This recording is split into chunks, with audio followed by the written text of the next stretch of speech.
솔직히 말하면 우리 부부는 꽤 잘 사는 줄 알았다. 결혼한 지 5년, 싸움도 거의 없었고 남편은 늘 다정했다. 일이 끝나면 늘 집에 가고 싶다며 먼저 연락하고 주말엔 둘이 영화 보고 마트 가는 게 일상이었다. 그런데 이상한 건 언제나 사소한 데서 시작된다. 어느 날부터 남편이 핸드폰을 화장실까지 들고 가기 시작했다. 샤워할 때도 꼭 잠가두던 욕실문. 예전엔 그러지 않았던 사람인데 처음엔 그냥 업무 때문이겠지 하고 넘겼다. 하지만 그런 날이 일주일, 2주일, 한 달이 되자 내 속에서 이상한 감정이 올라오기 시작했다. 혹시 바람 피우는 건가? 그 생각이 들고 나니까 남편의 모든 행동이 달리 보였다. 어디 간다며 나갔는데 내비 위치는 계속 같은 자리. 톡은 읽고도 답이 없고 전화하면 회의 중이라며 끊는 그 목소리. 아니다. 저건 익숙한 거짓말이었다. 무언가 감추는 사람 특유의 어색한 침묵. 하루는 용기 내서 물었다.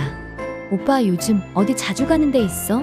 그는 내 눈도 제대로 못 보며 대답했다. 아니야, 그냥 회사 일이 좀 많아서 그래. 그날 밤 나는 눈물을 삼키며 남편의 휴대폰을 몰래 확인했다. 물론 잠금은 걸려 있었다. 하지만 나는 알고 있었다. 그가 자주 쓰는 네 자리 숫자. 내 생일이었다. 폰을 열자마자 대화는 거의 없었다. 그는 모든 기록을 삭제해두고 있었다. 하지만 딱 하나. 카카오맵에서 호텔을 검색한 흔적. 그걸 본 순간 가슴이 철렁 내려앉았다. 다음 날 나는 회사를 조퇴하고 위치 추적 앱을 설치했다. 그날 저녁 남편은 회식이 있다며 늦게 들어온다고 했다. 나는 아무 말 없이 알았다고만 했다. 그리고 밤 9시 그의 위치가 호텔 근처에 찍혔다. 심장이 미친 듯이 뛰었다. 손이 떨려서 폰을 제대로 쥐지도 못했다. 그런데도 나는 택시를 잡고 그곳으로 향했다. 호텔 입구에서 10분 정도를 기다렸을까. 남편이 나왔다. 옆에는 어떤 여자가 있었다. 정장 차림에 단정하고 말끔한 여자. 둘은 마치 오래된 연인처럼 자연스럽게 웃고 있었다. 손은 서로 맞잡고 있었다. 그 순간 나는 눈물도 분노도 느끼지 않았다. 이상할 정도로 차분했다. 그래, 딱 걸렸어. 이제 내 인생 내가 무너뜨릴 차례야.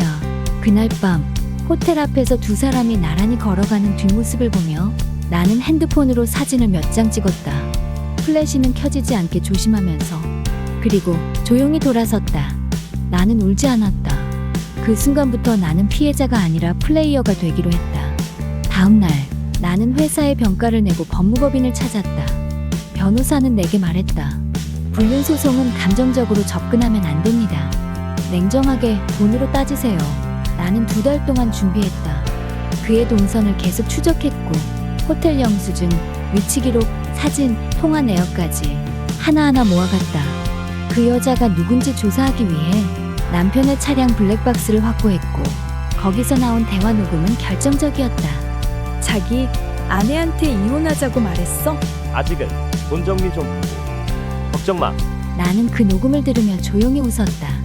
그래, 이제 내 순서야. 충격적인 건 그 여자가 남편 회사의 후배였다는 사실. 둘은 사내 연애는커녕 유부남과의 불륜을 숨기며 연기하고 있었다.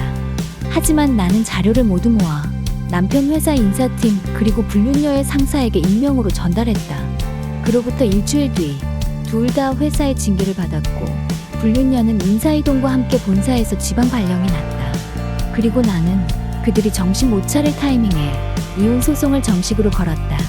소장에는 모든 증거가 첨부되어 있었고 남편은 손 쓸 틈도 없이 끌려다녔다.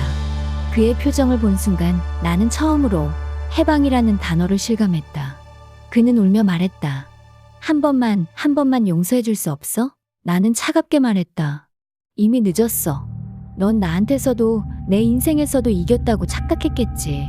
그 착각을 내 전부로 갚으면 돼. 결국 나는 위자료 3천만 원, 재산 분할 5호, 그리고 결혼 생활 기간 동안 쌓인 남편의 퇴직연금 일부까지 가져왔다. 그 여자? 남편은 결국 그녀에게도 버림받았다. 징계 이후 회사 분위기가 최악이었고 몇 달 뒤 퇴사했다고 들었다. 지금 나는 혼자지만 마음은 아주 단단하다. 모든 것이 법정에서 확정되던 날 법원에서 나와 햇살을 맞으며 나는 오랜만에 깊게 숨을 들이마셨다. 그날 저녁 혼자 와인을 열었다. 예전엔 남편과 나눴던 자리였지만 이제는 오직 나를 위한 자리. 와인을 마시며 나는 폰을 켜 얘 카톡 대화를 하나하나 삭제했다. 그의 사진, 그의 말들, 그의 흔적 모두 지웠다. 그리고 마지막으로 거울 앞에 선 나를 바라보며 이렇게 말했다. 잘했어. 넌 울지 않았고 무너지지 않았고 그냥 똑똑하게 끝냈을 뿐이야.